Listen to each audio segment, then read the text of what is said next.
Hamlet. 'Tis bitter cold, and I am sick at heart. Shakespeare's tragic play, Hamlet, opens with a highly atmospheric scene set at the ominous hour of midnight on a gun platform high up on the battlements of the royal castle at Elsinore in Denmark. I want to consider the first 10 lines or so of this opening scene, paying particular attention to the words that I've used as the title for this video. The lines in question are shared between two speakers, the soldier sentries Bernardo and Francisco, and they go as follows, with Bernardo speaking first. Who's there? Nay, answer me. Stand and unfold yourself. Long live the king. Bernardo? He. You come most carefully upon your hour. 'Tis now struck 12. Get thee to bed, Francisco. For this relief much thanks. 'Tis bitter cold, and I am sick at heart. Have you had quiet guard? Not a mouse stirring? Well, good night. The first thing I want to point out is that the speeches are very brief, 2 of them consisting of just a single word. The question, Bernardo, and the reply, he. One of them having only 2 words, the opening line, who's there, and the others not going beyond a line and a half of blank verse at the most. The briefness of the speeches gives a rather abrupt staccato effect, an urgent back and forth movement between the 2 men. This in itself is compelling. We prick up our ears to catch each new twist to their exchange. The first line, who's there, spoken by Bernardo, instantly strikes a note of doubt, perhaps even fear, as Bernardo sees an unknown figure looming out of the dark night. But as the exchange with Francisco goes on to make clear, Bernardo's opening question should also be seen as the formal challenge of a sentry on guard duty to an unrecognised intruder, traditionally expressed as, who goes there? Such a challenge might well be a prelude to the use of force to repel the intruder if he proves to be an enemy. And so the episode begins with a sense of tension. Francisco's reply at first comes as something of a surprise to the audience, as it's not a yielding of information to the question, but instead a challenge to the questioner. Nay, answer me. Stand and unfold yourself. Note where the emphasis in this line should be, on the pronouns me and yourself. The full meaning in paraphrase goes like this. No, you're the one who should be answering my challenge. I require you to explain yourself to me. The reason for this is that Francisco is the soldier on solitary sentry duty as the scene begins, and Bernardo, as the character newly arrived on stage, he's the sentry who's going to relieve Francisco as it's the end of Francisco's watch. Bernardo is the intruder who must be challenged. The fact that Bernardo's opening line initially appears to present the situation the wrong way round gives a sense of things in the world of the play not being quite right, being out of joint, as the hero Hamlet remarks later in the play. Bernardo's reply to Francisco, long live the king, establishes him as a loyal Dane, not an enemy. And the fact that Francisco now uses Bernardo's name shows that Francisco's heard enough words spoken by Bernardo to recognise him, though the fact that he names him in a questioning tone Bernardo, meaning you're Bernardo, aren't you? Emphasizes to the audience that the night is dark and murky, and that a recognition of someone's identity as friend or foe is not a straightforward matter, something that foreshadows later features of the play.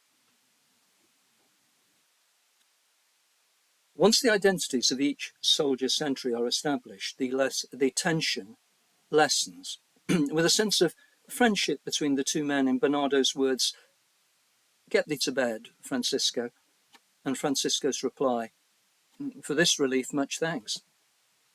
In performance on stage, both men at this point would perhaps be lowering the weapons that they previously held in a ready or on guard position. Shakespeare adds to the sense of things settling down and becoming safe by Francisco's reply to Bernardo's question about whether he has had quiet guard. When Francisco responds with the words, "Not a mouse stirring," we can imagine a touch of a smile on his face, and that of his companion, as he makes the homely and proverbial reference. It would seem that all is well, at least for the time being, though, as the scene unfolds beyond these opening lines, it turns out that this is the quiet before the storm.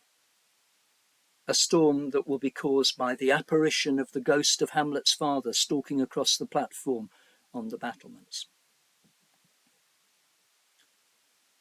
In what I've said so far, I've left out the sentence that gives this video its title, and I now want to consider this sentence.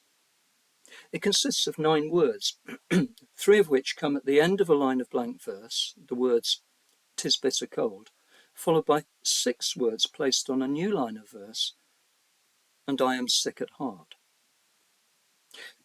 The fact that the sentence is divided by a verse line break emphasizes the separation between the 2 parts. The first part, "'Tis bitter cold," is entirely in keeping with the situation. The conversation's taking place high up on the exposed battlements of a castle in a Scandinavian country in the middle of the night, and the speaker of the words has been on sentry duty for some time, away from the fire of his guardroom. He's very cold indeed, and looking forward to being able to withdraw and get some heat into his limbs. But the second half of the sentence, "and I am sick at heart," does not match the situation at all. We'd expect some expansion on his thoughts about the chill night to follow his remark, "'Tis bitter cold." Something on the lines of, "and I'm chilled to the bone," perhaps. This does not happen, however, as Francisco completely and inexplicably changes his concern from the physical, the cold, to the psychological. To be sick at heart means to be sunk in some kind of deep depression. There is no necessary link at all between Francisco's 2 statements. Indeed, there is a disconnection between them, a leap into a completely new area. If Francisco were to elaborate upon his heart sickness, perhaps making reference to some deep personal loss or other trouble, or if Bernardo were to express an understanding of Francisco's statement in relation to what he already knows about Francisco, then the words would not be so surprising. But nothing is said by either man, and nothing comes later in the scene or the play as a whole to clarify or justify the remark in relation to Francisco himself. In fact, we never see or hear of Francisco again after he leaves the stage a few moments later. And if we also bear in mind that Francisco is a common soldier who's of no importance in the plot of the play, his heart sickness remark, which rightly belongs to a much more significant character, is even more strange. How then is it to be explained? Well, the play Hamlet is, of course, concerned chiefly with Hamlet himself, the deeply troubled Prince of Denmark, the hero who broods on death and who very famously considers the idea of suicide at length in his great soliloquy, to be or not to be. When we first see Hamlet in the play, it's in the scene following the one we've just been touching on. Left alone in that second scene after a public gathering in which his hated uncle, the usurper king of Denmark, has been exercising his command of the court, Hamlet speaks his first soliloquy, an impassioned outpouring of his distressed heart. I'll quote the opening lines.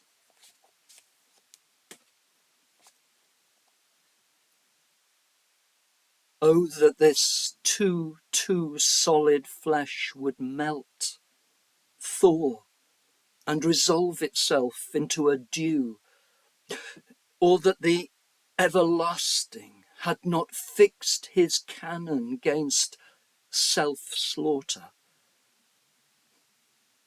O God, God, how weary, stale, flat, and unprofitable seem to me all the uses of this world. These lines express very powerfully a man who is, in Francisco's earlier words, sick at heart, a man who's hopelessly wretched, a man who has lost his capacity for joy and who has abandoned all hope of ever regaining it.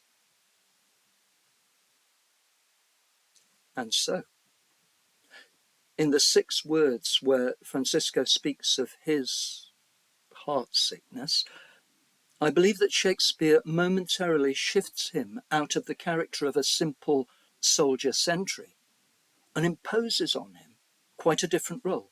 A role that is, I think, felt by the audience subliminally rather than grasped consciously. For the couple of seconds it takes Francisco to say, "And I am sick at heart," he becomes a Hamlet figure. A figure whose function is to give an early, fleeting foreshadowing of the deeply troubled Prince of Denmark, whose tragic story will be unfolded in the course of the play. Thank you for listening.